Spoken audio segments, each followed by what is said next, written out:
Report है ground zero से, वहां पर जो सीमावर्ती गांव है वहां से मेरी सहयोगी पूजा मेहता ने एक रिपोर्ट भेजी है, आपको दिखा देते हैं। पश्चिम बंगाल के मुर्शिदाबाद जिले के लालगोला इलाके में है और फिलहाल हमारी मौजूदगी एक सीमावर्ती गांव में है। इसी लालगोला के गांव में जो बिल्कुल भारत बांग्लादेश के अंतर्राष्ट्रीय सीमा से सटा हुआ है, बगल में ही बीएसएफ का कैंप है और इस गांव के लोगों से हम बात कर रहे हैं क्योंकि यहाँ के जितने किसान हैं उनकी जमीन ठीक जीरो लाइन पर है और राज्य सरकार का ये जो डिसीजन है कि जहां जहां फेंस नहीं है वहां पर जमीन को अधिग्रहण करके बीएसएफ को जमीन दी जाएगी और जो इरेक्ट करने का काम है फेंसिंग का वो काम शुरू किया जाएगा। हमारे साथ जो है इसी गांव में रहते हैं और उनकी भी जमीन है। दादा, कुछ दिन पहले जो बैठक हुई थी आप गए थे वहां पे, बीएसएफ के अधिकारी थे? हाँ, हम गया था, बीएसएफ का कंपनी कमांडर था, हम लोग को बुलाया था, हम लोग गया था उधर। तो उन लोग ने बोला जो तुम्हारा जमीन जो है तारबंदी के नजदीक जो जमीन है वो जमीन अगर सरकार का जरूरत पड़ेगा तो जमीन हम लेंगे। तो हम उसको बोला है जो जमीन अगर आपका जरूरत है तो हमारा जमीन जो लेगा उसके बदले में जो कुछ आपको देना है सरकार तरफ से वो हमको थोड़ा दीजिए, ये बोल के हम हमारा जमीन देने के बात उसके साथ हो गया। उधर कंपनी कमांडर था।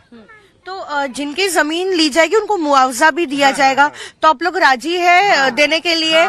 क्यों आपको लगता है कि इस काम के लिए आपको अपनी जमीन देनी चाहिए? कितना जरूरी है फेंस बनना वहां पर? वो बहुत जरूरी है।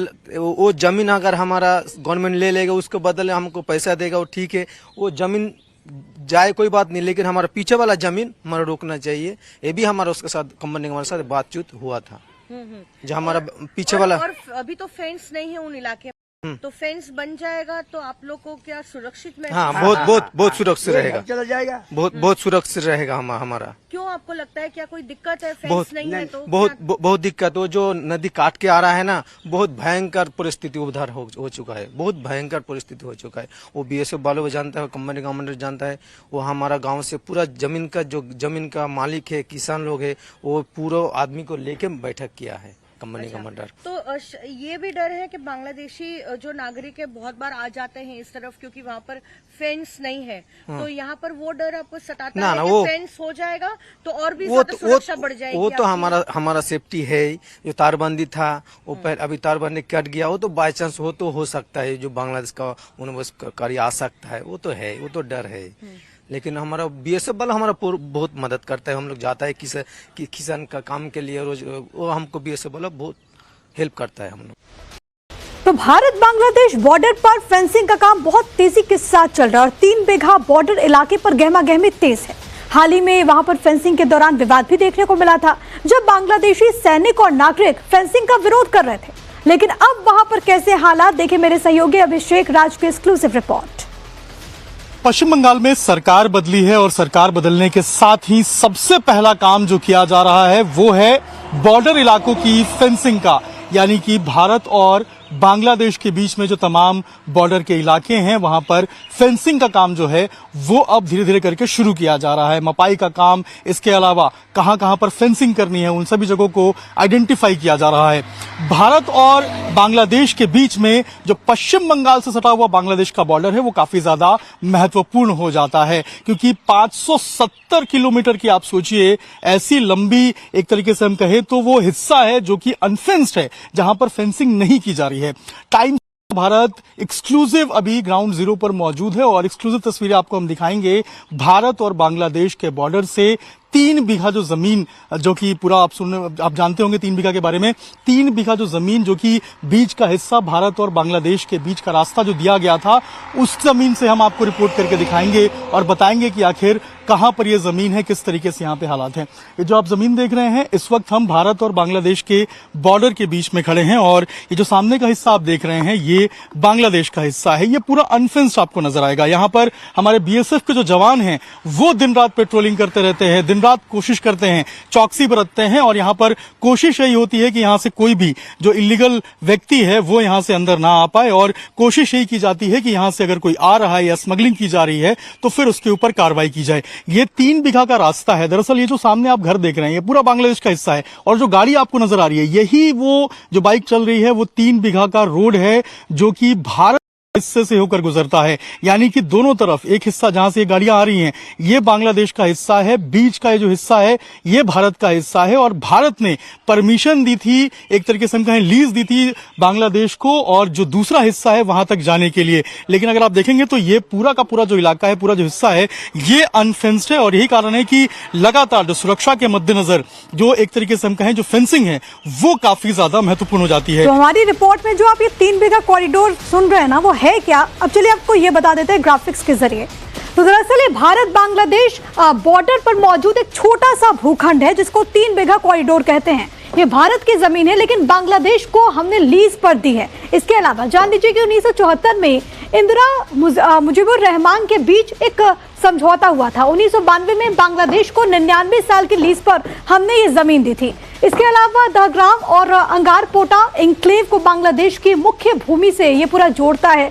ये इंक्लेव की जमीन से चारों तरफ से घिरा हुआ है, तो इसकी भूमिका जो है वो बहुत ज्यादा इंपॉर्टेंट हो जाती है, बहुत ज्यादा महत्वपूर्ण हो जाती है और एक बहुत क्रूशियल पॉइंट है, इसको आप जरा समझिए। और यही है जिसको कहा जाता है 3 बीघा कॉरिडोर। अब आपको मैं बताते हैं, क्योंकि आपने हमारे ग्राउंड जीरो से हमारे सहयोगी की रिपोर्ट देखी कि वहां पर इस वक्त क्या व्यवस्था की जा रही है, लेकिन आपको ये बताते हैं कि फेंसिंग को लेकर 3 बीघा बॉर्डर इलाके के स्थानीय नागरिकों का क्या कहना है, सुनवा देते हैं आपको। 3 बीघा की जमीन वही है ना जो सामने से रास्ता जा रहा है? हाँ हाँ, ये सामने जो रास्ता जा रहा है वो बांग्लादेशी का है। और ये एक बार तस्वीर दिखाइए, ये जो बता रहे हैं आपको, ये पीछे जो बांस घेरा हुआ है, बल्ला घेरा हुआ है, ये बांग्लादेश का हिस्सा है? नहीं, जो बल्ला घुड़ा है वो हमारा ही है।